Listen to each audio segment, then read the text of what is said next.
Ya, puji Tuhan. Salam sejahtera dalam kasih Tuhan kita Yesus Kristus. Kita berjumpa lagi dalam acara rohani Suara Gembala, renungan firman Tuhan yang singkat memang, tapi saya percaya pasti memberkati kita semua. Saya berdoa di dalam nama Yesus, biar lewat firman Tuhan ini mengubahkan, memulihkan kita dan memberkati kita semua di dalam nama Tuhan Yesus.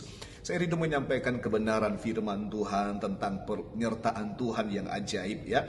Di dalam Yohanes 14 ayat 1 sampai ayatnya yang ketiga, Tuhan berkata begini, "Janganlah gelisah hatimu, percayalah kepada Allah, percayalah juga kepadaku," kata Tuhan. "Di rumah Bapa-Ku banyak tempat tinggal. Jika tidak demikian, tentu aku mengatakannya kepadamu, sebab aku pergi ke situ untuk menyediakan tempat bagimu. Dan apabila aku telah pergi ke situ dan telah menyediakan tempat bagimu, aku akan kembali dan membawa kamu ke tempatku, supaya di mana aku berada, kamu pun berada." Puji Tuhan. Ini adalah perkataan Tuhan ya kepada murid-muridnya ketika sebentar lagi Yesus akan meninggalkan mereka. Dia akan mengalami proses salib, ditangkap, kemudian disalibkan, mati, dan kemudian bangkit, dan kemudian dia akan naik ke sorga. Nah, ketika murid-murid mengetahui bahwa Tuhan akan meninggalkan mereka, tentu murid-murid mengalami kegelisahan, mengalami kekhawatiran, mengalami ketakutan, sebab selama 3,5 tahun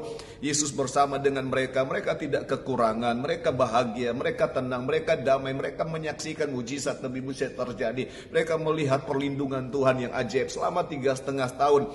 Tuhan bersama-sama dengan mereka. Tapi kemudian tiba-tiba Yesus berkata, dia akan pergi meninggalkan mereka. Tentu ada kekhawatiran, tentu ada rasa takut.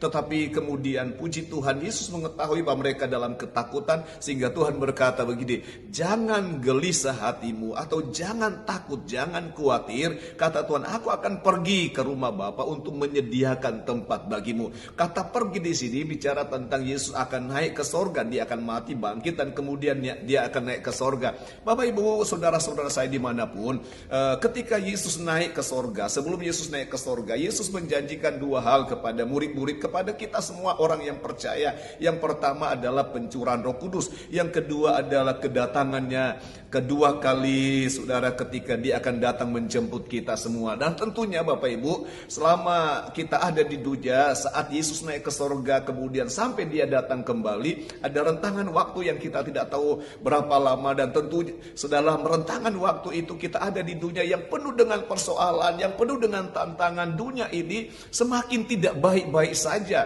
Peperangan, kelaparan, bencana, dan sebagainya. Saudara, tentu kita membutuhkan perlindungan Tuhan. Kita bertanya, siapakah yang akan menyertai kita? Siapakah yang akan melindungi kita? Saya mau berkata begini, perkataan Yesus kepada murid-murid, saudara, tetap berlaku kepada kita semua. Yesus berkata, "Jangan gelisah hatimu." Bapak Ibu, tentu ketika Yesus berkata, "Jangan gelisah hatimu," Tuhan tidak sekedar berkata begitu saja, tetapi dia memberikan sebuah jaminan. Yesus bertanggung jawab dengan setiap perkataannya. Ketika dia berkata, "Jangan gelisah hatimu," ada jaminan dari Tuhan. Ketika kita sama seperti ketika kita berkata kepada anak-anak kita, "Jangan takut," ya tentu ada jaminan dari ayahnya. Nah, pertanyaannya, jaminan yang Tuhan berikan apa? Nah, perhatikan di dalam Yohanes pasal 14 ayat 16 sampai 18, Tuhan berkata begini, "Aku akan meminta kepada Bapa untuk memberikan seorang penolong bagimu." Ya, kata penolong di sini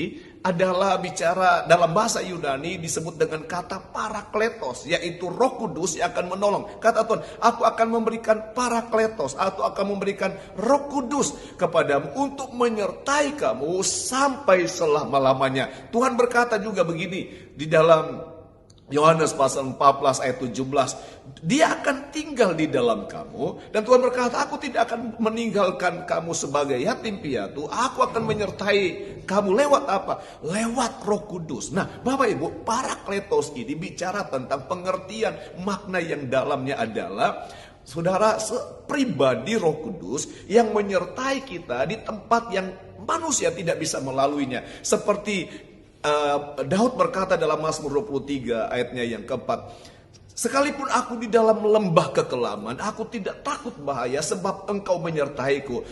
Bani Korah berkata di dalam Mazmur 84, lembah kekelaman ini lembah baka, lembah kematian, lembah air mata, di mana manusia dengan kekuatannya tidak bisa melalui lembah itu. Saudara, Tetapi kemudian kita juga harus memahami, saudara, setiap manusia pasti ada lembah baka. Makanya begitu banyak orang berhenti lembah baka. Pernikahan mereka, pelayanan mereka, bisnis usaha mereka berhenti di lembah baka karena mereka tidak mampu melaluinya. Tetapi luar biasa kata Tuhan, Roh Kudus itu, Parakletos itu mampu menyertai kita sekalipun di lembah baka, di lembah kekelaman. Ketika Yesus berada bersama dengan murid 3,5 tahun, dia hanya menyertai. Tetapi ketika Roh Kudus turun, datang, dia tinggal di dalam kita, kata Tuhan. Menyertai kita, dia memberikan sukacita, Roh Kudus memberikan damai sejahtera, Roh Kudus memberikan kebahagiaan, ketenangan.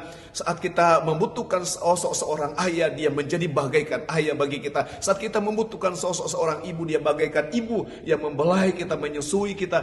Ketika kita membutuhkan sosok seorang sahabat, dia bagaikan sahabat tampil dalam hidup kita, bagaikan kekasih yang tidak pernah meninggalkan kita. Itulah pribadi Roh Kudus. Sebab itu saya berdoa, Bapak Ibu jemaat Tuhan, keluarga dimanapun, saya berdoa kita semua benar-benar memiliki hati yang haus, hati yang rindu, supaya Roh Kudus itu ada di dalam hidup kita, memenuhi kita, menyertai kita, memberkati kita sampai selama-lamanya. Puji Tuhan, saya berdoa di dalam nama Yesus, Bapak Ibu jemaat yang sakit disembuhkan, yang lemah dikuatkan, yang bimbang diteguhkan, yang tertutup jalan dibukakan jalan oleh Tuhan.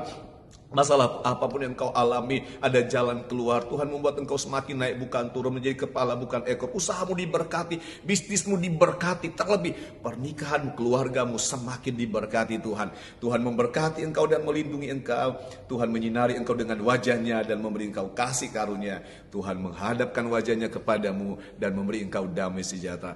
Tuhan Yesus memberkati. Haleluya, puji Tuhan.